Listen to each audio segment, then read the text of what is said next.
Dusk will last forever. A young girl sat in her room, coloring, and trying not to listen to her mom argue with her father's mother over the phone. Her name was Dusk. She had long black hair and black eyes. Her father had died when she was 2 years old, and she was now 4. She couldn't help the tears in her eyes as she listened to her mother shouting about something she didn't understand. She lifted a shaky hand and wiped away the tears, but they still kept coming back. Eventually, she looked out the window to see that it was nighttime. She closed her coloring book and turned off her light and lay down in bed, covering up. She closed her eyes in an attempt to sleep, but something caught her eye before she drifted off. A tall figure, shaded by darkness, standing in the far corner in her room. She blinked, and it was gone. She closed her eyes again and drifted off to sleep. The girl woke up. She had turned 6 a few weeks ago. She sat up and rubbed her eyes tiredly and looked out the window next to her bed. The sun was shining. It was morning. She got dressed. Just a purple shirt and some jean shorts. She went to her brother's room. "Max, can you make me some waffles?" She asked quietly, and small smile on her face. "Fine, I'll be there in a minute. Get out of my room," he told her, his tone laced with annoyance. She nodded and left his room, going downstairs and sitting at the table. He went in shortly after and made her waffles, plated them and gave them to her. "Thank you," she said, smiling. She ate the waffles and went outside. She played in the forest. It was weird, though. She felt uneasy, as if she were being watched. She played until the sun set and then went inside. She ate with her brother just a sandwich. He insulted her a bit for the way she ate, and her mother fussed the both of them. Not much different from every other day. She went to her room and put on a nightgown. She lay in bed with the lights off and closed her eyes. She heard her door open, but, afraid it was her mother, she kept her eyes shut. It was her mother's boyfriend, though. But she wished it was her mom after what he did to her. She woke up in the morning. She was miserable. She had school today, another day of middle school. She was 12 now. Last night, her mom's boyfriend had done the same thing as every night. Her brother was especially mean to her these days. She yawned as she got dressed into her uniform and went to her bus stop. She skipped breakfast almost every day, no difference today. She rode the bus to school and got through classes fairly easily. On the way back out of the school was her problem. She ran into a popular group, so they called her names and beat her. She left the school with bruises on her face and arms. She came home to her mother in a screaming match with her brother. She just quickly went to her room and locked herself in. Her ears were ringing and her body was slightly shaking. She went to the bathroom and pulled out her hidden knife and, well, you probably understand.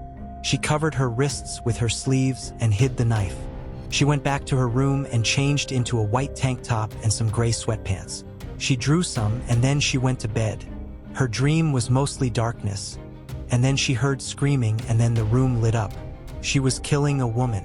She was in a dimly lit dungeon and surrounded by dead bodies. Then the darkness returned. She woke up, her room lit by the sun. She was 14 now, and she had bleached and dyed her hair white a few weeks ago. She got up and got into her uniform. She was eerily calm today. Not even her bullies wanted to mess with her today. She just seemed so emotionless. She went home after school and went to her room. She changed into a white cropped tank top and a gray jacket with black sweatpants. She put on some tall black combat boots and waited. She sat in her room until 12 at night. At exactly 12, she got up. She went to her bathroom and grabbed her small bag of thick, black, sharp needles. She had bought them at a hardware store a few weeks before. She went to her mother's room and stabbed a needle through her mother's head. She pulled the now blood-covered needle out. Her mother was mostly silent, but she was bleeding out, still slightly conscious, groaning, and slowly dying. Dusk licked the needle clean and smiled at her mother's now lifeless body. She laughed slightly, quietly, almost not at all. She turned from laughing to silence immediately. She went to her brother's room and looked at his sleeping body. She smiled again. She opened his closet and pulled out his baseball bat. It was a thick wooden bat, She stood on his bed, looking down at him. His eyes jolted open as she stared at him. What are you doing?" Those were his last words before she bashed his head in. She laughed at his body quietly at first, but then it got louder and louder and louder. She finally stopped laughing and grabbed a black mask out of her brother's closet. It had a white spray-painted clown face on it. She tied the mask on her head and pulled her hood over her head. She left the house. She ran. She ran to her mother's boyfriend's house. It was his turn. She went to his door and busted it open with the bat. He ran into his living room, and her hood fell, revealing her long white hair. "Dusk!" he shouted, shocked. "It's Clowny." And with that, she charged at him, laughing maniacally under the mask. He grabbed the closest thing to him, a knife. She jumped on top of him and tried to stab his shoulder with a needle, but he grabbed her wrist. He used his other hand to try to stab her head, but she dodged, and all that was cut was her hair. Half of her hair was chopped short, shoulder length. The shock from her speedy dodge gave her time to attack. She stabbed his shoulder and jumped off. She took the bat and hit his legs, bashing them into pieces. He could no longer move his legs. He screamed as loud as he could, so she grabbed a towel and stuffed it into his mouth. She laughed and took a knife out of his drawer. She scraped the skin on his forehead, leaving it hanging. She began to peel. He screamed, but it was muffled by the towel. She peeled the skin off of his face. She peeled down to his neck. She pulled his pants slightly. She grabbed a butcher knife and chopped his penis off. She cut the balls off first and then the penis itself. Then, she put a pot of water on the stove. She set it to boil, laughing as she did so. He screamed in pain through the gag, his throat raw from all the screaming. The sensitive meat under his skin was being exposed to air, and it hurt. She waited for the water to boil, and then she took the pot off the stove. She dumped it on his stomach. He screamed through the gag, writhing in agony as the boiling water burned his body. She laughed as he struggled. Finally, after an hour of watching him, she shoved his penis down his throat and watched as he choked to death. She waited a moment in his home before taking her weapons. She put the needles into her pocket and put the bat on her back using a strap. She went to his bathroom and cut her hair short. She made it a shoulder-length wolf cut. She went to his garage and found some matches. She lit a match and threw it into a wooden part in front of his house. She walked away as the house and his body burned.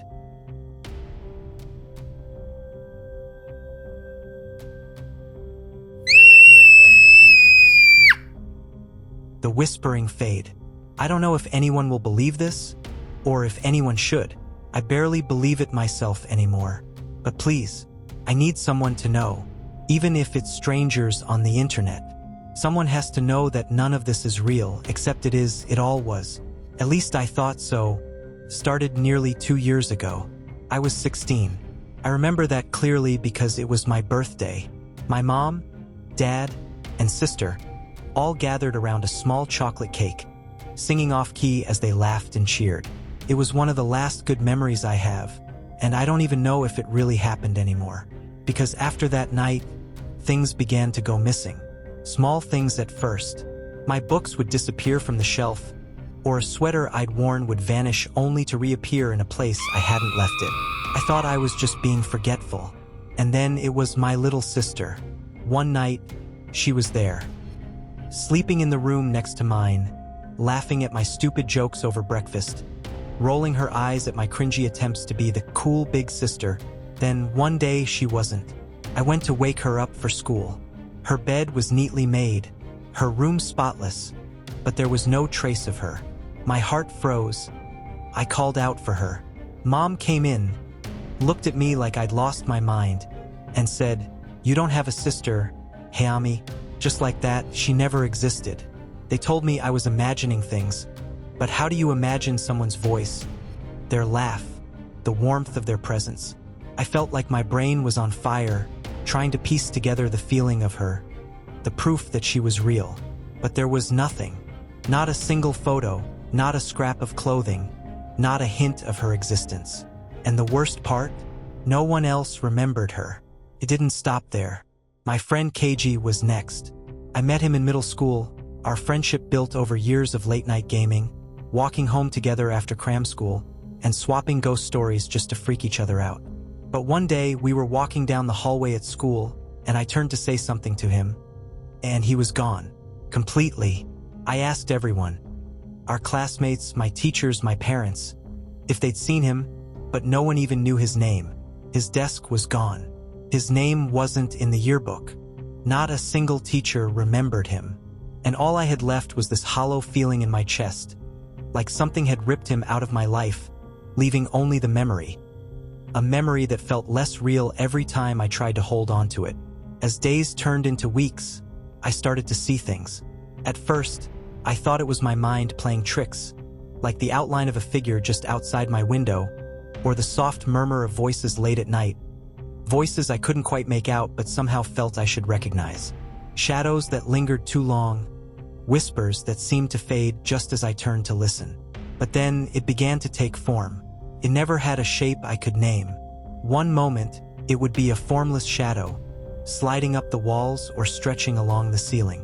Another, it was a twisted, skeletal figure with long, spindly fingers that seemed to scratch at the edge of my thoughts, as if it were prying open my mind. Its face was a blur, constantly shifting, but every now and then I'd catch the glimpse of an eye, or a mouth twisted into a hideous grin. And worse, I could hear it. It would whisper things in a voice like static, like a bad radio signal barely coming through.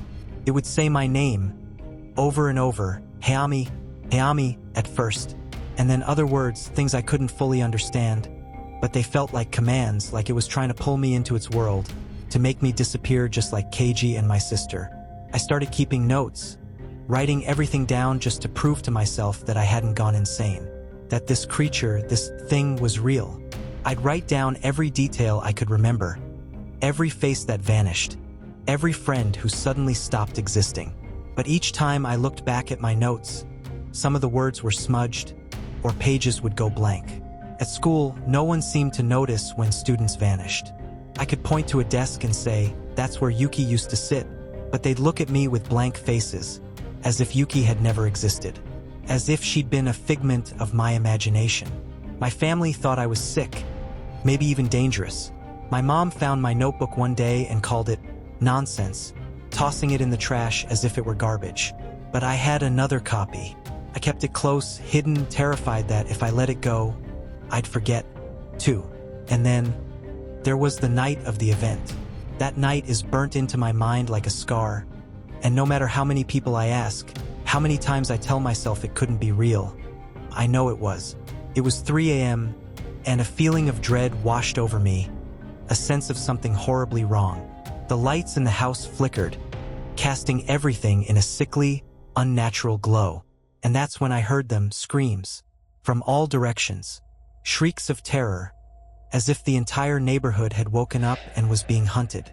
I rushed to the window and saw them, people running, fleeing shadows that seemed to rise from the ground itself, swallowing them whole. Couldn't breathe. I tried calling my mom, but there was no answer. I tried texting, calling my friends, but all the messages failed. It felt like I was the last person left alive, watching the world unravel around me. And then, just as suddenly as it started, it stopped. The next morning, everything was normal. The sun was shining. People were out walking their dogs, going to work. I asked everyone I knew, every neighbor, every friend who was left, and they all looked at me like I was crazy. They didn't remember the screams, the shadows, the fear. No one remembered anything. I was the only one.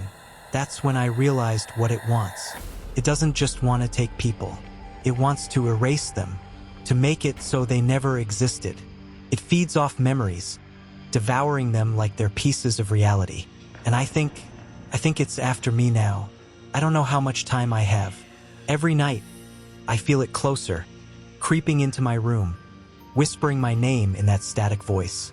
I don't even know if I'm still real, or if I'm already gone, just a ghost of myself, left behind in some kind of purgatory.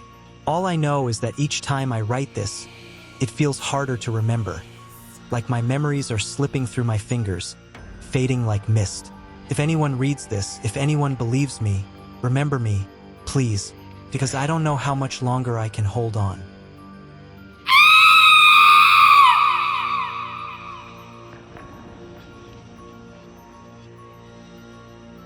Seance. Brenda and Samantha stood on the sidewalk in front of an old, dilapidated cottage-style house. The windows had all been boarded up, but a faint light was glowing from inside. Samantha picked at the rotten wood on the waist-high fence. This can't be the right place. What was the address again? Brenda fished a crumpled piece of paper out of her pocket, double-checking the address. This is supposed to be the post. Samantha and Brenda both tensed as a hand patted them on the back. A man with long hair wearing a poncho passed them by, walking up to the house. Looking back over his shoulder, he asked, "Are you both joining us for tonight's journey?" His sandals smacked against the ground as he made his way up to the front door. Samantha rolled her eyes at Brenda. "Do you see that guy? I'm out of here." Brenda grabbed onto her arm, holding her in place. "Let's just see if anyone is home first." To Samantha's surprise, the door to the abandoned house creaked open, and a short figure welcomed the man inside. The shadowy figure waved at the pair. "Are you two joining us as well tonight?" A raspy old woman's voice called out. "Let's do it," Brenda whispered, pulling Samantha toward the house. "This place is supposed to be the real deal. You can't tell me you have never wanted to talk to the dead." "This isn't talking to the dead. This is just some old woman scamming suckers out of their money. Come on, just 5 minutes. If it's too weird, we leave." "Fine," Samantha scoffed, letting herself get dragged by the arm up to the house. The two were skeptical that the rickety wooden stairs leading up the porch would hold them. Despite the symphony of creaks, the two made it up to the house, where the old woman was waiting for them with the door wide open. She was a small woman with short curly gray hair, wearing thick glasses held by a chain. The woman smiled at them with a mouth full of yellowed teeth. "Welcome, friends. I'm Myrtle, your guide for tonight," she said, waving them into the house. "We are getting ready to start shortly. Is this your house?" Samantha asked, a little afraid of the answer, seeing the interior. The wallpaper was peeling off the walls, looming into the hallways. Patches of water stains spotted the ceilings.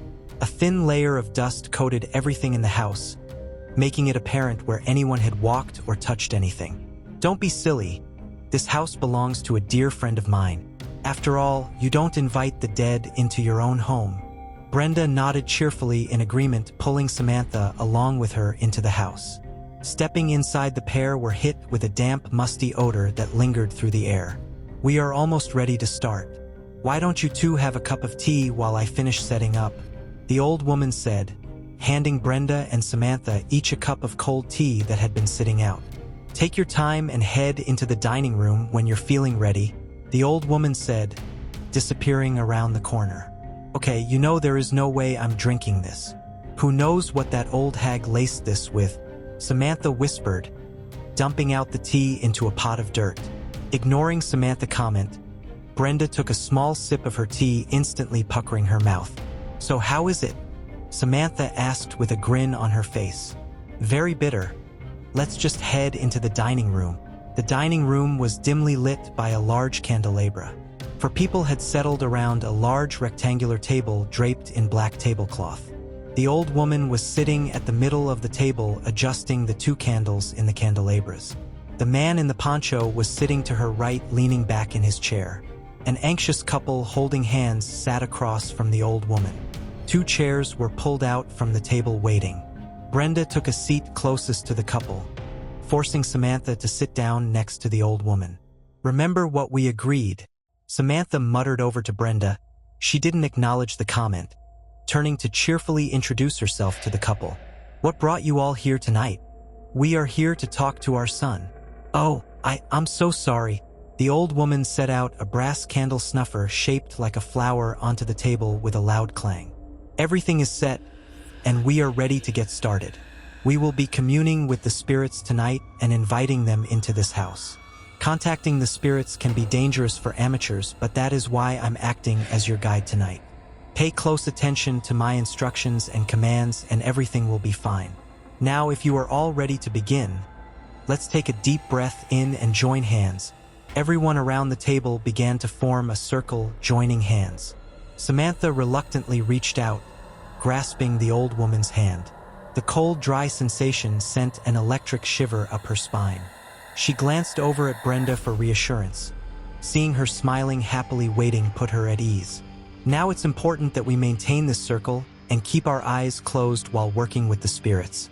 Under no circumstance are you open your eyes or let go of your neighbor's hands once we begin. Does everyone understand? Everyone around the table silently nodded. Good, then let's take one last cleansing deep breath in and close your eyes. Think of the person you would like to contact to speak to tonight. Visualize them standing here with us right now. Raising her voice, the old woman shouted, "Spirits dead and spirits dear, cross the beyond and make yourself near." Samantha scoffed at the rhyme as the room went quiet. Brenda's mind raced, trying to think of what dead celebrity she would want to talk to. Samantha didn't try to think of anyone. She was too focused on listening to what the old woman next to her was muttering. Her raspy voice was hushed and hard to comprehend. Whatever she was muttering to herself didn't sound like any language Samantha recognized.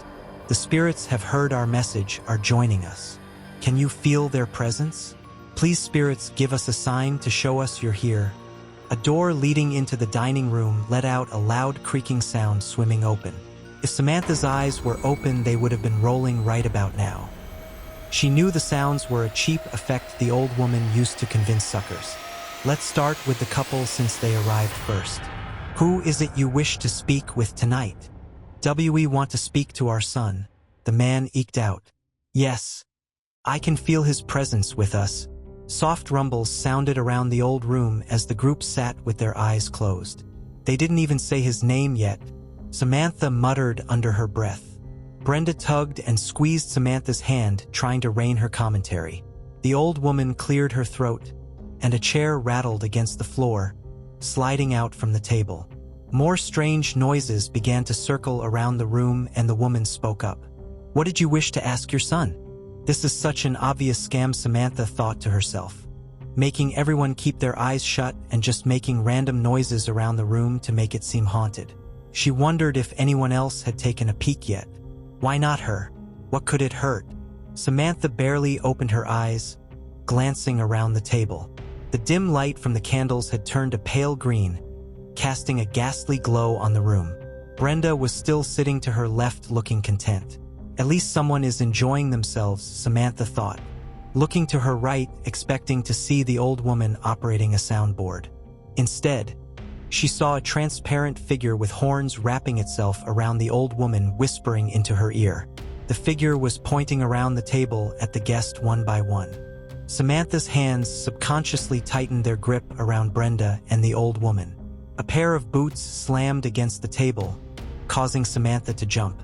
Looking at the center of the table, she saw a new guest had arrived. Standing on top of the table was another pale green spirit. A young man riddled full of bullet holes. The spirit looked down at Samantha with a sneer, opening his mouth to reveal a set of shattered teeth. We want to ask what made him. Before the couple could get out their question, Samantha let out a deafening scream. The spirit wrapped around the old woman snapped to attention, rushing its face over within inches of her. Keep your eyes shut, the old woman barked, stomping her foot to the floor. It was too late. Samantha broke the circle, letting go of Brenda and the old woman's hands. Standing up from the table, Samantha flung her chair back, sending it crashing into the wall. Everyone around the table began to open their eyes to the chaos in front of them. A frenzy of spirits flew out from the candles, circling around the table in a whirlwind. Everyone stay calm, the old woman shouted in a panicked voice. Grabbing the brass snuffer off the table, she doused one of the pale green flames. She reached out to snuff out the other candle, but a pair of hands flew out from the whirlwind of spirits, sending her flying back into the wall. Everyone stood up, backing away from the table as the cyclone of spirits grew. The couple pressed themselves up against the wall, trying to keep their distance from the spirits. A clawed hand flew out from the maelstrom, slashing the husband's throat. Blood sprayed across the peeling wallpaper. The man's wife screamed, mixing with a chorus of laughs emanating from the whirlwind. Panic shot across the room, sending everyone into a mad dash to escape. Chairs were pushed and flung across the dining room. The survivors shoved and elbowed one another in their race to the front door. Samantha claimed that victory, yanking on the handle in vain. Slamming her foot against the wall, she pulled with her entire body, but the door wouldn't budge. The rest of the group filled in behind her, with the old woman bringing up the rear. "We have to get out of here," Brenda cried out in a strained voice. "Stay calm, we just need to douse the candle and the spirits will subside," the old woman said calmly, trying to restore order. "That thing you summoned just killed my husband. We need to get out of here. The door is locked and the windows are boarded. How are we supposed to get out of here?" Samantha shouted at the old woman. Taking out an old amulet, the woman took a deep breath. Embryo, hitting the floor with a bang, the old woman fell forward, tripped from behind. A rope lassoed around her ankle dragged her toward the dark basement stairs. Flailing her arms, she reached out for anything to grab onto, but found nothing in the sparse hallway. Running to the old woman's aid, Brenda grabbed onto her arm. Fighting to keep her from behind, dragged off. Bracing with all her weight, she leaned against the pull. Despite her effort, the two slid forward past the dining room, nearing the dark basement stairs. "Brenda, you can't help her. We have to get out of here," Samantha shouted, taking 2 steps toward her friend. The floor in the dining room creaked and a spirit stepped out into the hallway, cutting Samantha off from her friend. It was the shape of a tall man, except it only had one oversized arm, dragging behind it. The spirit's head was a crushed mess with its eyes dangling out of the sockets. Samantha froze in her tracks, letting out a shriek. The spirit's malformed head snapped to attention, focused on Samantha, reaching out its oversized arm toward her. In a panic to get away from the spirit, Samantha raced up the stairs to the 2nd floor, followed by the distraught wife and the man in the poncho. The spirits reared back its arm, slamming it into the stairway banister, sending wood fragments flying. Looking for any escape, the group ducked into the 1st bedroom they found, slamming the door behind them. The sparse room was only furnished with a 4-post bed and wardrobe. Through the thin walls of the house, they could hear the spirit pounding its way up the staircase. Slumping into the corner, the man in the poncho rocked himself back and forth. "It's just a bad trip, just a bad trip." The loud thuds went quiet as the spirit reached the top of the staircase. Everyone in the room held their breath, hoping it would pass them. A loud slam hit the door, shattering their hopes. Then another loud slam shook the door in the frame, spewing off a cloud of dust. Samantha felt herself pulled to the ground by the wife, who slid herself under the bed. Samantha managed to shimmy herself under before she heard the door splintering. One more loud crash and the door burst from its hinges. The spirit shambled its way over to the man in the poncho, tightly closing his eyes. "Bad trip. Just a bad trip." Reaching out with its oversized arm, the spirit engulfed the man's head, lifting him into the air. With the spirits distracted, Samantha sprung out from under the bed, making a run for the unguarded door. The wife briefly paused, seeing the man helplessly kicking his feet in the air, but trailed behind Samantha. Standing at the top of the stairs, the pair heard a muffled scream, followed by a crunching pop of the man's head being crushed. "We have to put out the other candle," the wife said in a resolute tone. Practically throwing themselves down the stairs, they both ran back to the dining room. Passing by the basement stairs, they could hear something loudly chewing and crunching through bone. Part of Samantha screamed to stop to try to help her friend, but it seemed far safer to try to extinguish the candle. Filled with shame, she turned away from the basement, heading back into the dining room. Sitting on the dining room table, waiting for them, was the young man riddled with holes.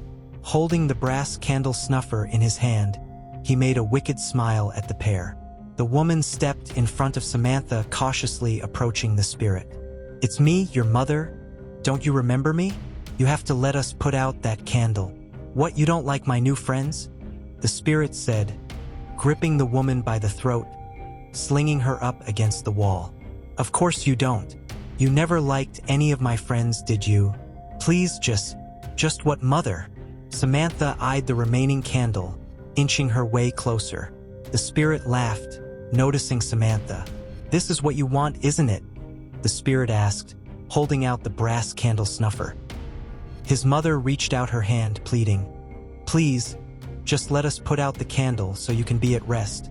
The spirit gently held his mother's outreached hand, driving the handle through the middle of her palm. "You think there's any more peace in death than in life?" Diving forward, Samantha slammed her hand down on the candle to douse the flame. She expected the flame to go out right away, but was met with an awful surprise. The flame seared into her hand. Letting out a scream, she held resolute, praying that the flame would go out. The angry spirit threw his mother to the ground, turning his rage toward Samantha. Roaring out, the spirit charged forward. Samantha pressed her hand tighter on the candle, and the small flame gave way. The green flame was snuffed out, and the spirit fell away into green smoke, its roar fading off into the wall of the house. The spirit's mother laid on the ground, clutching her bleeding hand with the brass snuffer driven straight through. Samantha cradled her own severely burnt hand until she remembered the basement. Springing to her feet, she rushed to the basement down the uneven wooden steps. "Brenda," she called out into the darkness. Reaching up into the darkness, she hesitantly pulled down on the cable of the overhead light.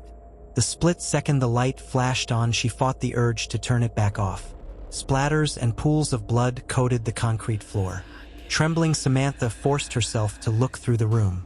The old woman's body was nowhere to be found.